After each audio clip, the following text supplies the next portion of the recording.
This is రేఖ. ఎట్లున్నారు వాళ్ళు అందరూ? మంచిగున్నారా? నేనైతే మంచిగున్నాను. ఇక ఈడ కూర్చున్న అక్కని చూసినాక ఇంకా ఖుషి అయినా దిల్ ఖుషి అయింది. ఎందుకంటే ఏడ చెరువు ఎండిపోతే అక్కడ కనబడుతుంది, ఎక్కడ వాగు ఎండిపోయినా, ఎక్కడ కుంట ఎండిపోయినా, ఎక్కడ రైతుల పంట పొలం ఎండినా అక్కడ కనబడుతుంది ఆ అక్క. లెక్కకు చెప్పాలంటే ఒక శివంగి అనుకోవాలి. ఎంత టోళ్ళకైనా ఇట్లా ఇసిరెత్తది సవాల్. ఇక మరి అక్క ఎవలో కాదు, పావనక్క. బాపు కేసీఆర్ మీద ఈగ వాలిందంటే అగ్గై మండుతుంది. పావనక్కతోని మాట ముచ్చట మాట్లాడదాం. ఇప్పుడు కరెంట్ ఇష్యూస్ మీద, చాలా అంశాల మీద మాట్లాడదాం. నమస్తే పావనక్క, ఎట్లున్నావు అక్క? బాగున్నా. ఏమై కొత్తింటికి పోయినవాట? పిలవలే. కొత్తిల్లు పోయినవాట, పిలుతామని ఆలోచన చేసిన.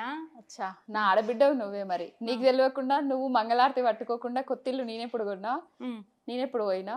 విల్లా అన్నారు, కొత్తిల్లు అన్నారు. తాళం చేతి ఎక్కడుందో దొరకట్లేదు, అది దొరక పట్టుకొచ్చి నాకు ఇచ్చేయి, పోదాం. అంతేనా? ఇద్దరం కలిసి పోదామా? ఇద్దరం కలిసి పోదాం. మరి నాకు తాళం చేయి జాడ తెలిసినాక నేను ఎందుకు పిలవలేదని అడుగుతా. నేను నాకే తెలియదు, మరి నీకెట్లా తెలిసిందో నాకు అర్థం కావట్లేదు. ఎందుకు ఈ ప్రచారం ఎందుకు అంట? పనిచేసేటోళ్ళ మీద ప్రచారాలు ఎక్కువనే అవుతాయి. అంటే మంచి ప్రచారం కన్నా చెడు ప్రచారం ఎక్కువ అవుతుంది. పావని పైసల కోసం పనిచేసేది కాదు. పైసల కోసం పనిచేసేటోళ్ళు అయితే ఇట్లా చేయరు. ఓకేనా? నేను ఢిల్లీలో జాబ్ చేసేది. జాబ్ వదులుకొని, అన్నీ వదులుకొని, కుటుంబము, ఇల్లు, పిల్లలు, వాళ్ళు పిల్లలు స్కూల్కి వెళ్ళిన తర్వాత మొదలు పెడతా. అసలు ఈ సమస్య ఎక్కడుంటే నేను అక్కడికి పోయి దాని మీద మాట్లాడతా. నాకేందంటే తెలంగాణ రాకముందు ఎట్లుండే, తెలంగాణ వచ్చిన తర్వాత పరిస్థితి తెలంగాణలో ఎట్లున్నది అని నాకు తెలుసు కాబట్టి నేను బేరీజ్ చేసుకుంటున్నా, కాబట్టి మాట్లాడగలుగుతున్నా, చేయగలుగుతున్నా. బాపు కేసీఆర్ గారు తెలంగాణ తీసుకొచ్చింది కాబట్టి ఆయనకి ఎప్పుడు ఆజన్మాంతం రుణపడి ఉంటా కాబట్టి నా వంతుగా నేను మాట్లాడుతున్నా. పైసల కోసం మాట్లాడేదాన్ని కాదు. పైసలు ఇచ్చేటోళ్ళు కూడా నాకు ఎవరు లేరు, ఇంతవరకు కూడా పైసలు ఎవరు ఇవ్వలేదు. నా బ్యాంక్ బ్యాలెన్స్ అంటే నా బ్యాంక్ అకౌంట్ నెంబర్ కూడా ఇస్తాను, కావాలంటే చూసుకోండి. ఇంకా క్యాష్ పెడతావేమో? అంత లేదమ్మా, అన్ని పెడతాను. అంతేనా? మొత్తం మీద ఈ చెరువులెంబడి కుంటలెంబడి ఎందుకు తిరుగుతున్నావు అక్క?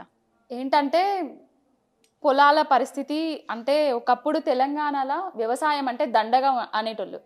వ్యవసాయాన్ని దండగా అన్న వ్యవసాయాన్ని పండగ చేసింది కేసీఆర్ గారు.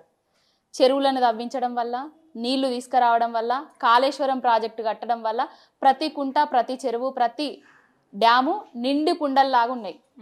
అందుకే చేస్తున్నా. ఎండాకాలంలో నీళ్ళు ఎక్కడ ఉంటాయని కింద కామెంట్లు పెడుతురు కదా, మరి వాళ్ళకి ఏం చెప్తావా? అవునబ్బా, నాకు ఒక డౌట్. 9.5 ఏండ్లల్లో ఎప్పుడు ఎండలు కొట్టలేదా? 9.5 ఏండ్ల నుంచి చూసినా ఏ చెరువు ఎండిపోలేదు.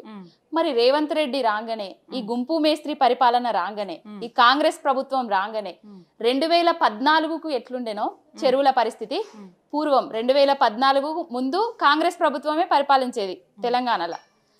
మళ్ళా 2024లో ఇప్పుడు కాంగ్రెస్ ప్రభుత్వం వచ్చిన తర్వాత అదే పరిస్థితి వచ్చింది. చెరువులు ఎండిపోయినాయి, కుంటలు ఎండిపోయినాయి కాబట్టి చేస్తున్నా. చెరువులు ఎండిపోయినాయి, కుంటలు ఎండిపోయినాయి అంటే ఎవరు ఇక్కడ ఉంటే నమ్మే సిచ్యువేషన్ లేదు కాబట్టి అక్కడికి పోయి తీసి చూపిస్తున్నా. ఎప్పుడు స్టార్ట్ చేసినావు ఈ వీడియోలు చేసుడు? అసలు ఆల్మోస్ట్ 5 years దాటిపోయింది. 5 years నుంచి వీడియోలు చేస్తున్నా. ఇప్పుడు అసలైన బాధ్యత మీద పడ్డదని చాలా పెద్ద బాధ్యత మీద పడ్డది. ప్రతిపక్షంలో ఉండగా ఫైటింగ్ చేయడం అంటే ఆషామాషి విషయం కాదు, ఫైట్ చేయాల్సిందే. కానీ అభివృద్ధి చూపించినప్పుడు జనాలు ఆహా ఇదా అదా అనుకున్నారు.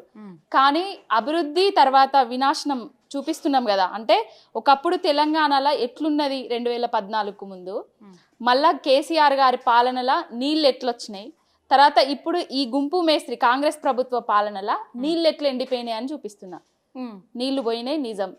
ఏదైతే తెలంగాణ ఏ ట్యాగ్ లైన్లు అయితే నీళ్లు, నిధులు, నియామకాల కోసం తెచ్చుకున్నామో తెలంగాణను, కాంగ్రెస్ ప్రభుత్వం వచ్చి నీళ్ళని ఎండబెట్టింది. నిధులను ఏం చేస్తుందో తెలియదు. ఇక నియామకాలు అంటారా, ఏంటంటే మంది కూటిన బిడ్డలను, మా బిడ్డలను ముద్దాడుతున్నారు. 30,000 జాబులు ఆల్రెడీ బీఆర్ఎస్ గవర్నమెంట్ అంటే బీఆర్ఎస్ ప్రభుత్వం, కేసీఆర్ గారి ప్రభుత్వం ఉన్నప్పుడే వేసిండ్రు. అవి కూడా మేమే ఇచ్చినామని చెప్పుకుంటున్నారు. మేము వస్తాము, మెగా డిఎస్సి వేస్తాము, మేము వస్తాము, ఫస్ట్ బడ్జెట్ ఫిబ్రవరిలోనే జాబ్ క్యాలెండర్ విడుదల చేస్తామని చెప్పిండ్రు. ఇప్పటి వరకు కూడా జాబ్ క్యాలెండర్ విడుదల చేయలేదు. ఇంకొకటి ఇవాళ నిన్న చూస్తున్నాం ముచ్చట ఏంటంటే, ధర్నా చౌక్ వద్ద Group 1 Group 2 విద్యార్థులది జరుగుతుంది ధర్నా. బట్టి విక్రమార్క గారు అసెంబ్లీ సాక్షిగా 1:50 రేషియో కాదు, 1:100 రేషియోలో ఉండాలి నిష్పత్తి అనేసి చెప్పిండ్రు. కొట్లాడిండ్రు అసెంబ్లీ సాక్షిగా, అదే బీఆర్ఎస్ గవర్నమెంట్ మీద. మరి ఇప్పుడు అధికారంలోకి వచ్చిండ్రు కదా, మరి 1:100 రేషియో ఎందుకు పెంచట్లేదు అంటే అధికారంలో ఉన్నప్పుడు ఒకలాగా, అధికారంలో లేనప్పుడు ఒకలాగా, అధికారంలోకి వచ్చినాక ఒకలాగా మాట్లాడుతున్నారు ఈ నేతలు. ఓడెక్కేదాకా ఓడమల్ల, అదే ఓడ ఒడ్డు దిగినాక- ఎక్కేదాకా ఓడమల్లన్న, ఒడ్డు దిగిన తర్వాత బోడమల్లన్న కథలు ఉన్నాయి ఈ కాంగ్రెస్ నాయకులది. ఉమ్.